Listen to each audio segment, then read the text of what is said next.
All right, we go from baseball now to, I think, a very calm and normal, and they really got their stuff together sport, college football. And joining us from Las Vegas is the one and only John Canzano from johncanzano.com. He's at Big Ten Media Day in Big Ten country, Las Vegas, Nevada. How you doing, buddy?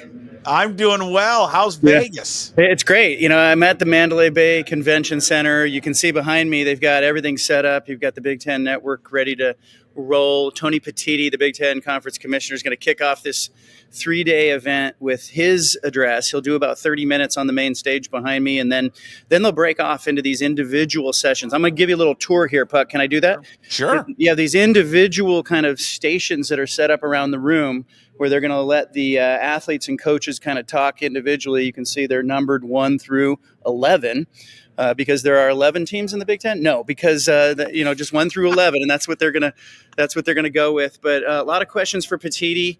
You know, he and Greg Sankey probably have more power than any conference commissioners in any sport in history right now. They're going to shape-shift this thing and decide what it's going to become.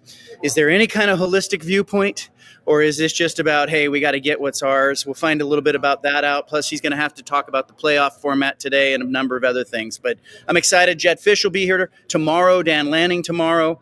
I should have one-on-ones with those guys. But, what's on your mind? Well, what's on my mind is how good you were there with the camera and walking around. I mean, you must be married to someone who used to be in television because you nailed the stand-up, and you're nailing it right now. You're showing everyone what's going on. You've set the scene. We're bringing people here. We're bringing people here to Vegas. Does she train you? I mean, how does it? Everything top to bottom. Yeah, you got it. It is. God, it's just weird. The changing landscape and to see like this Midwestern conference now having it in Las Vegas is just so odd. I want to touch in more about the Big Ten. You brought up Greg Sankey because I want to get into this whole SEC Big Ten and the college football playoff format and what they all want. Let's get to the story that came out yesterday. I mean, this college football is so nuts. So Memphis just says to the Big 12, we'll give you $250 million. We want to buy ourselves into your conference. And the Big 12 says, no, we're good. Yeah. Okay, so I mean, I'm not surprised that this happened. I mean, we saw it with SMU basically, and maybe to a lesser degree, but stunned by that, not stunned, and now what does this mean for Memphis moving forward? A reunion? I mean, not a reunion, but is this? No. Can we get the 250 to the Pac-12? Yeah, and I'm interested to find out whether or not there will be a pivot by Memphis and maybe UNLV, because UNLV is also sitting around thinking they're going to get an invitation to the Big 12. I think the Big 12 told us yesterday they don't have an appetite for more expansion. They don't want more mouths in the feeding trough, not even at a discount, not even at, hey, we'll take no money for 5 years and you can rescind our membership if we're not adding value.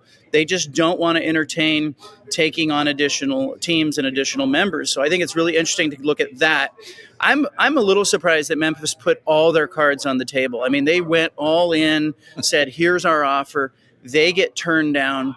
What do they do now? Was this a move that Memphis made because they've got a little bit of a leadership issue? Is it a move that they made because they're desperate to get to the Power Four? I do think it shows us that there's going to be a dividing line right there around, 48 schools that get to whatever comes next. And everybody's eager to get into the top 60 or so they can get to the top 48. The next 5 years are going to be fascinating, but I was a little surprised at that number.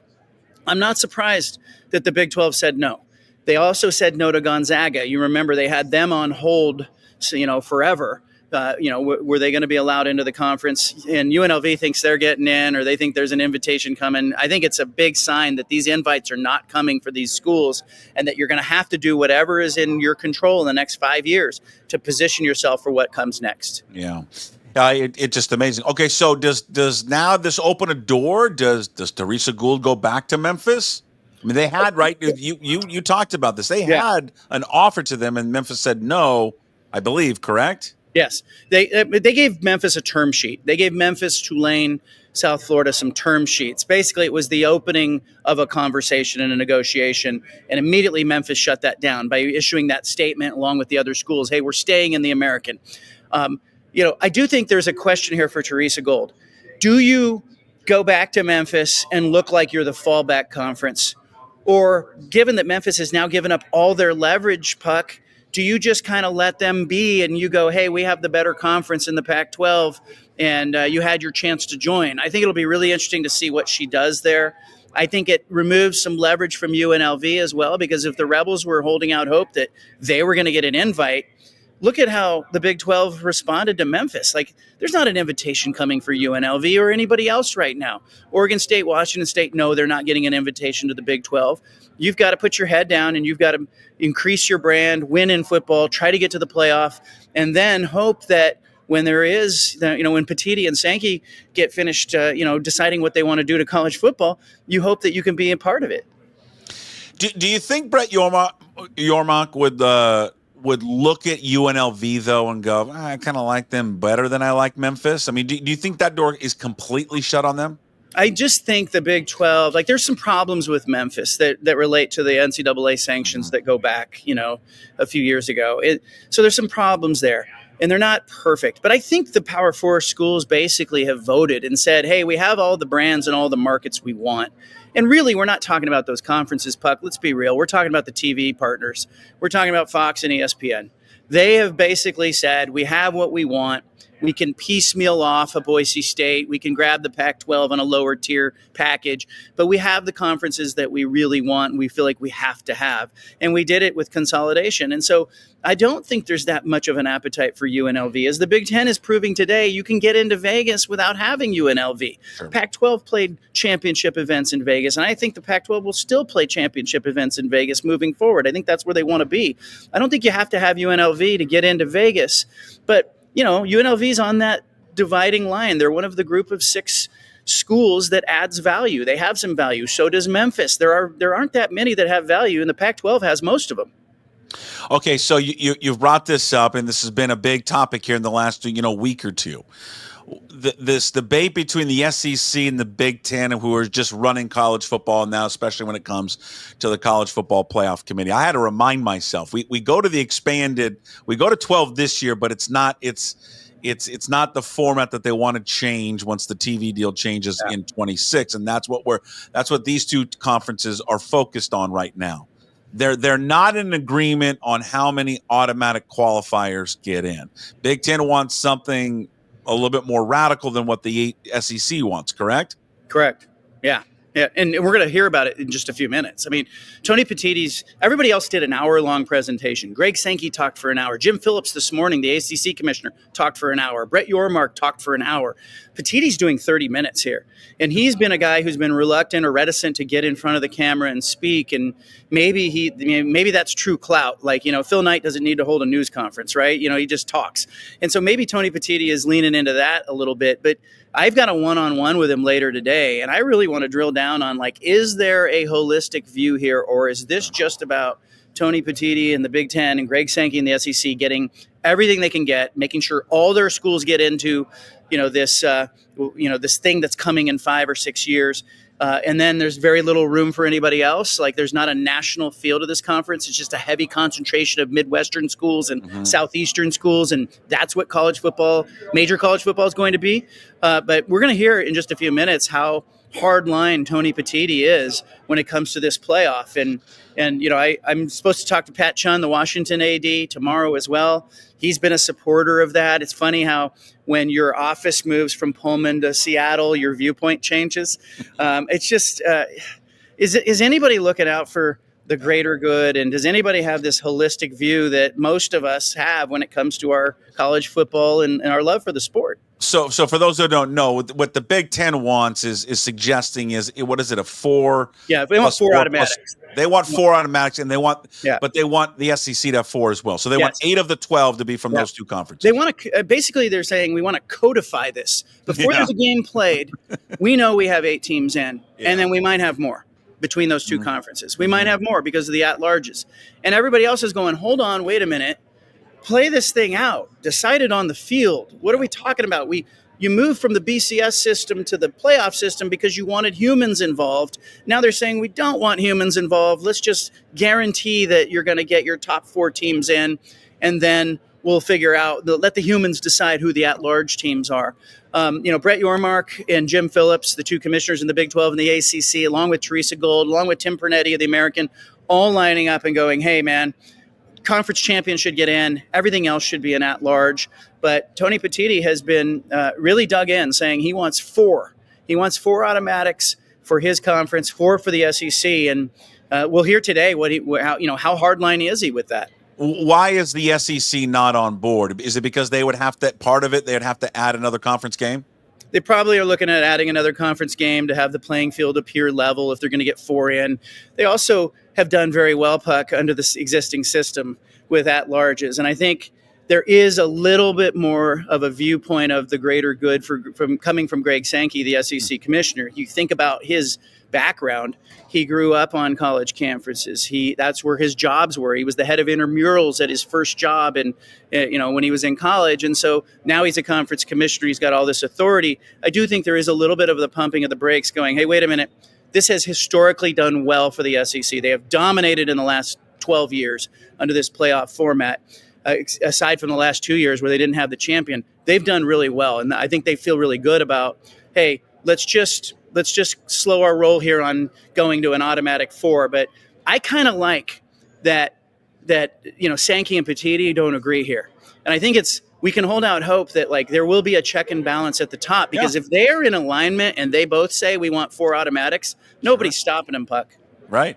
All right. Over to football. How come they don't do a media poll anymore? When do we get rid of that? I always like the media polls, even though most of you guys always get it wrong, but they're fun to look at, and then to hold it up against everyone at the end of the year. When do they get rid of that? They figured out that media poll can be a bad thing in the end. And for Arizona State, it was a great example last year. All year long, people were like, this is the last place. This team was picked last in the Big 12. This team was picked last. Oh. How can this team possibly be a playoff candidate? It was picked last by the people who know the conference the best. And so they felt like in the end, in the Big 12, that got held up against Arizona State. Now, it didn't keep them out of the playoff, but it could have been a small deciding factor, because it just sort of sets the parameters like that AP preseason poll does in the early part of the year. We find out maybe LSU and USC wasn't the matchup that we thought it was a year ago, right at the beginning of the year. But it shapes the early part of the polls. And you look last year at how Arizona State was really downvoted in the early part of the season. Part of that was sort of the narrative within that conference. And so I think these conferences have figured out hey, let's just play this out, and let's not worry too much about where we think teams and coaches should finish, because that can ultimately be used against us when the playoff committee starts getting together and looking at teams. Yeah. All right. Well, what's the buzz on Washington and Oregon? What are the expectations, you think, for both those schools? Well, it's interesting because there's a 3-day event here, and each of the 3 days, the Big Ten has very strategically set this up. Ohio State finishes the day today, then it's Michigan, then it's Penn State. They didn't put them all on the same day, Puck. It's clear that the Big Ten views those 3 programs as their 3 tentpole programs. Aside from that, you've got Oregon and Washington going tomorrow together. I have questions about Oregon, especially on the defensive side. They didn't look good against Ohio State and Penn State to finish the year on defense. They dominated everybody else, but you have to play well against the top teams in this conference to win it. What is Dan Lanning and Tosh Lupoi as coordinator done there? They've lost a whole bunch of defensive players. Have they replaced them? And then Jed Fish, it's a size thing. He had complained all year that they weren't big enough and they weren't physical enough to compete in the Big Ten. Then he went out and recruited big, giant guys. But can you pivot that fast, or will it take him 2 or 3 years? We'll find out. Well, he's got one of the most exciting quarterbacks, though, on his roster in the country. That's just not in that conference in the country. Yeah, I agree.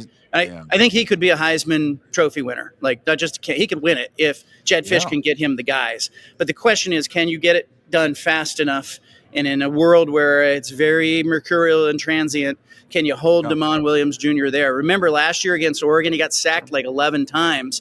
He had a terrific night throwing the ball. I've never seen anything more ridiculous than watching a guy get sacked 10 or 11 times and then have a great passing night as well. So I think he's going to be a really exciting, fun player to watch, of course. I'm curious if the Big Ten and other conferences go along with this. You mentioned the ACC announced this morning the injury reports. This is something that I think a lot of people have been asking for a very long time, especially now with all these sports, especially college athletics getting into sports gambling.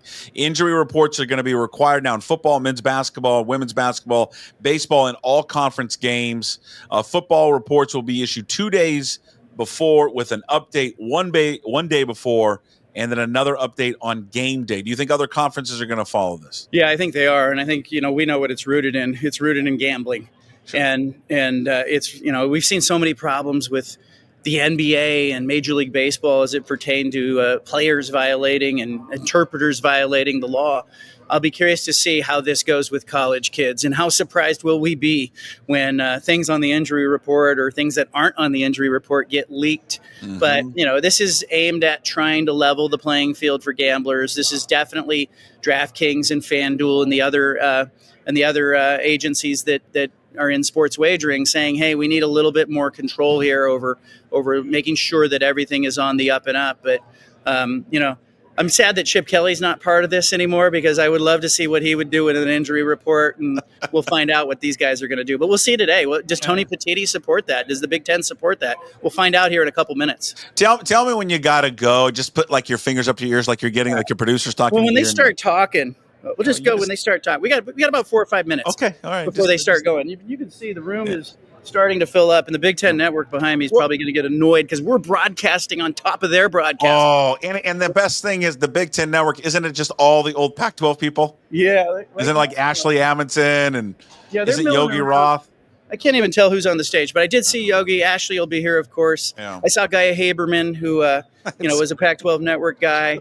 Yeah, it's show business, not show friends. Yeah, I get it. Do you? What do you think? It probably. I'm jaded because I'm one of the fans of the school left out, right? But the appetite for college football right now still at an all-time high and getting higher, or do you think it's crested at all? I think at the top of the game, like when it comes to the playoff and the playoff ratings and stuff like that, and big football games, I think all season long you're going to have these networks tell us, this was the most watched game in 5 years. Look at the numbers. Look at the millions of people who are tuning in. This means college football is healthy. But I think that's a bad marker. I don't think you can judge college football and the health of college football based on the top events. I think you have to look at, how is attendance across college football? What is viewership like across college football? What's viewership like in week 3? When it's not a big time matchup? How does that compare to 2 weeks ago or 2 years ago or whatever? But I really do think there are more people, Puck, who are disenfranchised, disillusioned, turned off by what they're seeing. And part of it is what's going on here with the Big Ten and the SEC trying to run away with it all. There was nobody looking out for the greater good. There was nobody looking out for the sport. And I do wonder, how much of it was bad leadership with Larry Scott, George Kliavkoff that really tipped this thing when the Pac-12 got consolidated, or how much of it was this was inevitable and the TV networks, ESPN and Fox, were at it no matter what. I know there's a documentary being made that involves the Pac-12 that deals with sort of the chess game that ESPN and Fox were playing behind the scenes, and I find it very interesting, Puck, that as the new look Pac-12 goes to put together their long-term media deal, I don't think ESPN's coming in as a major partner.